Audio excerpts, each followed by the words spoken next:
Good morning, ma'am. Good morning, classmate. I am reporter today. So, my report today is all about science. The lesbian, gay, bisexual, and transgender LGBT families. So, what it is? There are four dominant ways to...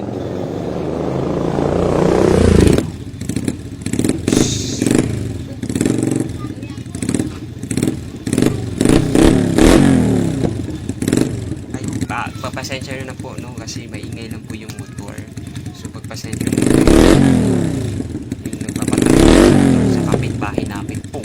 Tagaris ng kapitbahay po na yan. So, pasensya na po, ma'am, mga classmates. So, ipagpapatuloy ko na po ito. There are four dominant ways that individuals in the same-sex partner household Balin pakikiling mo nga si Bunso. Nag-online class ako dito eh. Pintikan. Sila na kapitbahay to. Hindi sabay na sa ingay.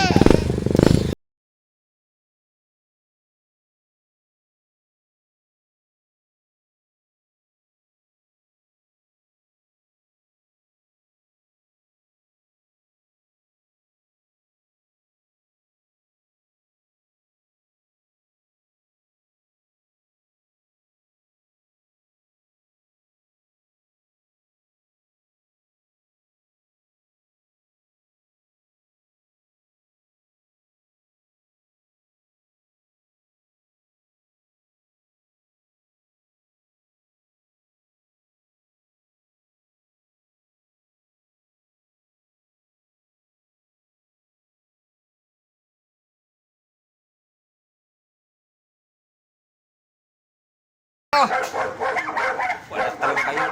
Hey! Sitigil ka kayo! Woo! Pasensya na po talaga, ma'am. Mga classmates, sorry po talaga. Sorry po talaga. So, ipagpapatuloy ko na po yung report ko po. Assisted reproductive technologies are becoming a partnership.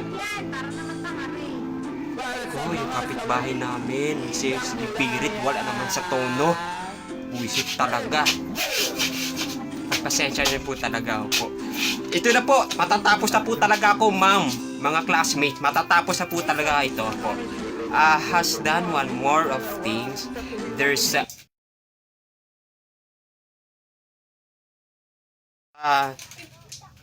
outcomes the four children by the same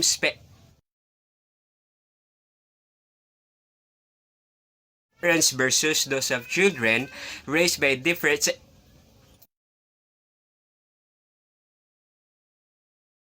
have garnered significant political and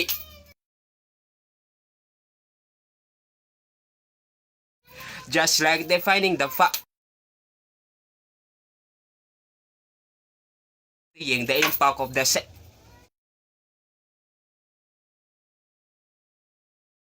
parenting of children is also